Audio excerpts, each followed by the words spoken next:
नमस्कार। आज हम जिस टॉपिक का यहाँ पर अध्ययन करेंगे वो बहुत ही जनरल टॉपिक है, बट इसके कुछ ऐसे क्रिटिकल आपके पॉइंट्स हैं जो हमें क्वेश्चंस में थोड़ा सा कंफ्यूज करते हैं।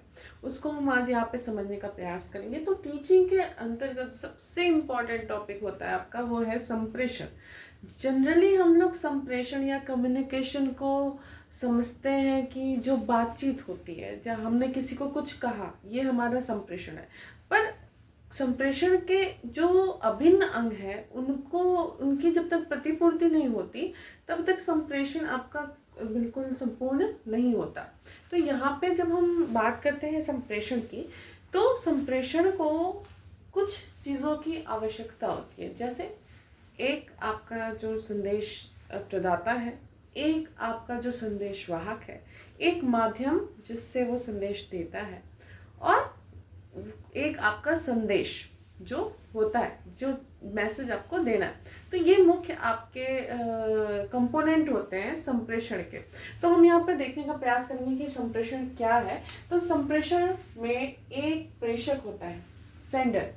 वो एक मैसेज का निर्माण करता है, ठीक है, उसको कूटबद्ध करता है। कूटबद्ध करना जैसे हमारे दिमाग में है कोई चीज़, पर हम उसको मतलब एक लैंग्वेज के थ्रू या एक मतलब वर्बल तरीके से या नॉन वर्बल तरीके से उसको भाषा के रूप में, चाहे वो सांकेतिक भाषा हो, चाहे मौखिक हो, चाहे लिखित हो, उसमें कन्वर्ट करते हैं। इसको एनकोड या कूटबद्ध करना कहते हैं। उसके बाद उसका संचारण करते हैं, ठीक है, उस मैसेज का संचारण करते हैं। ये मैसेज आपका मौखिक हो सकता है, लिखित हो सकता है, सांकेतिक हो सकता है, और मौन संदेश भी होते हैं।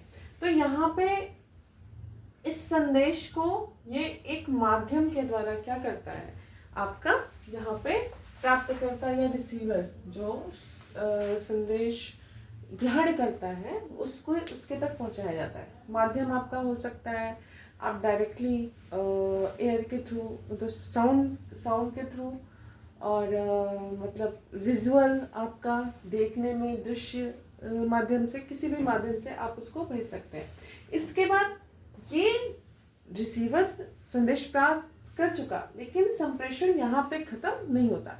ये अभी पूर्णतः संप्रेषण नहीं कहा जाता। फिर ये प्राप्तकर्ता जो रिसीव किया, अब हम अपनी बात किसी बच्चे, जो बच्चा अबोध है, तो हम उसको कहते हैं कि ऐसे नहीं करो, लेकिन जब उसको वो चीज़ समझ में ही नहीं आई, हमने बोला तुम आग के पास मत जाओ, अब उसको समझ में नहीं आ रहा कि आग क्या है और पास जाना क्या है, तब तक ये संप्रेषण नहीं हुआ। अगर वह इस संप्रेषण की व्याख्या, मतलब जो डिकोडिंग है, अर्थात मस्तिष्क में यहाँ जो एनकोड किया गया भाषा के रूप में, चाहे वो वर्बल हो चाहे नॉन वर्बल हो, उसका डिकोड करता है, मतलब क्या है उसकी व्याख्या। तो कूटवाचन जब करता है, उसके बाद क्या करता है, व्याख्या करता है और उसका संचरण करके एक प्रतिपुष्टि या फीडबैक देता है।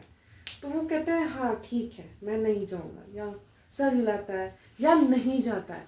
तो तब आपका माना जाता है कि संप्रेषण पूरा हो गया।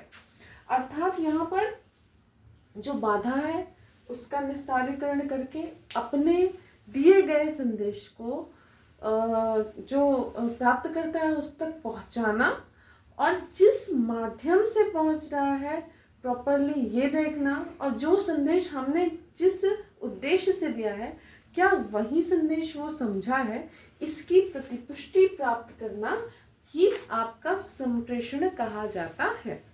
अब हम यहाँ देखिए कौन कौन सी चीज़ें हैं इसमें। आपका एक सेंडर है, वो मैसेज को इनकोड करता है, कूटबद्ध करता है, फिर किसी मीडियम से वो मैसेज रिसीवर के पास जाता है।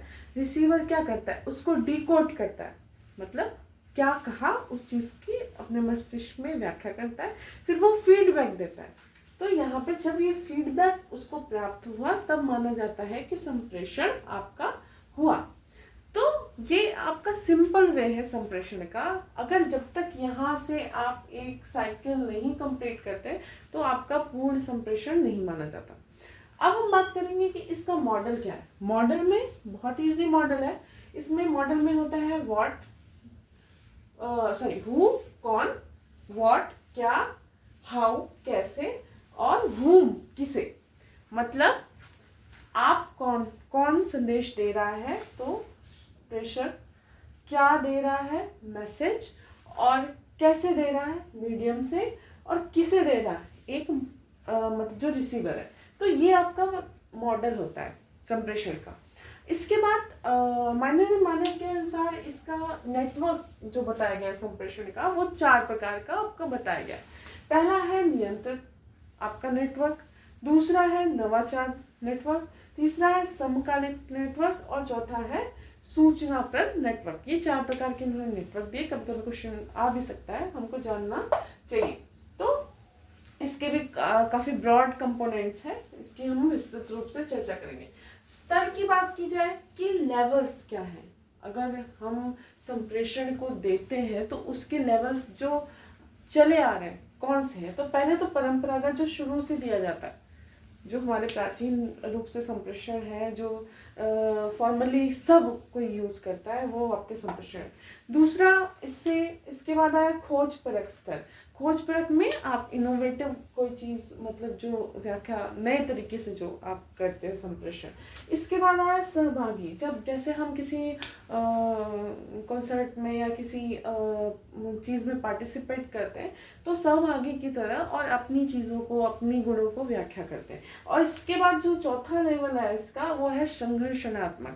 इसमें क्या करते हैं हम, उस अपनी चीज का व्याख्या तो करते ही हैं और दूसरे से कॉन्ट्राडिक्शन करते हैं, मतलब अपोज करते हैं, क्या इसमें विभेदता है। तो ये आपके 4 स्तर होते हैं संप्रेषण के। अब बात करेंगे हम कि ये कितने प्रकार के होते हैं। तो प्रकार तो बहुत सारे हैं, आपके फॉर्मली, नॉन फॉर्मली, लेकिन जो मुख्य आपके क्वेश्चन बन सकते हैं वो है, एक है आपका औपचारिक, दूसरा है अनौपचारिक। औपचारिक जो फॉर्मल है, जैसे आपका ऑफिशियल, जो आपकी ऑफिशियल जो संप्रेषण होता है औपचारिक होता है, संगठित होता है, संगठन में होता है, संगठनात्मक होता है, लिखित होता है, मौखिक होता है। जिसमें लिखित ज्यादा होता है, मौखिक कम होता है। जितने भी फॉर्मल आपके संप्रेषण है, ज्यादातर लिखित उसमें ज्यादा मात्रा में होता है। इसके बाद ये कितने प्रकार का होता है। पहला होता है ऊर्ध्वगामी।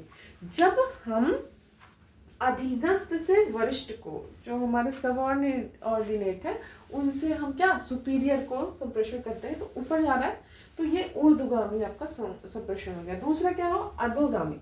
अधोगामी में क्या है कि जब वरिष्ठ से अधीनस्थ को जाए, मतलब ऊपर से नीचे की ओर आ रहा है, तो इसमें जो सिंबल होता है तो ऐसे होता है, लेकिन यहाँ पे आपका अधीनस्थ लिखा है लेकिन वरिष्ठ से जा रहा है, तो यहाँ पे हम क्या करेंगे, अधोगामी यही होता है कि मतलब आपका ऊपर से नीचे की ओर आए, क्योंकि ये औपचारिक है तो इसमें आपका इस प्रकार से होता है। समानांतर या अंतर प्रशासनिक, ये क्रॉस वाइज आपका होता है, जब एक समान लेवल पे पैरेलल रूप से संप्रेषण होता है, मतलब जैसे जो सबऑर्डिनेट टू सबऑर्डिनेट का होता है, या आपके जो सुपीरियर टू सुपीरियर का होता है। चौथा है समान स्थिति। तो मतलब जब में कोई भी सुपीरियर, इंफीरियर या सबऑर्डिनेट ये नहीं होता, एक समान स्थिति में सबका एक साथ संप्रेषण होता है, तो ये समान स्थिति है। इसके अलावा जो एक्सटर्नल बॉडी का संप्रेषण होता है, मतलब बाह्य का जो होता है वो होता है आपका। उसके बाद है अनौपचारिक। अनौपचारिक संप्रेषण में आपका एक संप्रेषण आता है ग्रे पॉइंट। इसको हम अलग से विधिवत चर्चा करेंगे। ग्रे पॉइंट जब संप्रेषण जो होता है, ये हमारा जो सहकर्मी संप्रेषण है, इसमें हम किसी के बारे में किसी की बुराई करते हैं, कुछ मिथ्या वाचन करते हैं, या मतलब कहते हैं ना गॉसिप करते हैं, इस टाइप के आपके होते हैं। इसमें कैसे होता है, तो इसमें सीधी चेन में होता है, एक से दूसरा, दूसरे से तीसरा, तीसरे से चौथा। दूसरा होता है स्टार में, एक ही सबको बताता है, चलो सुनो ये है, ऐसे है, ऐसे, तो सारे लोग सुनते हैं, अब वो जाके बाहर बताते हैं।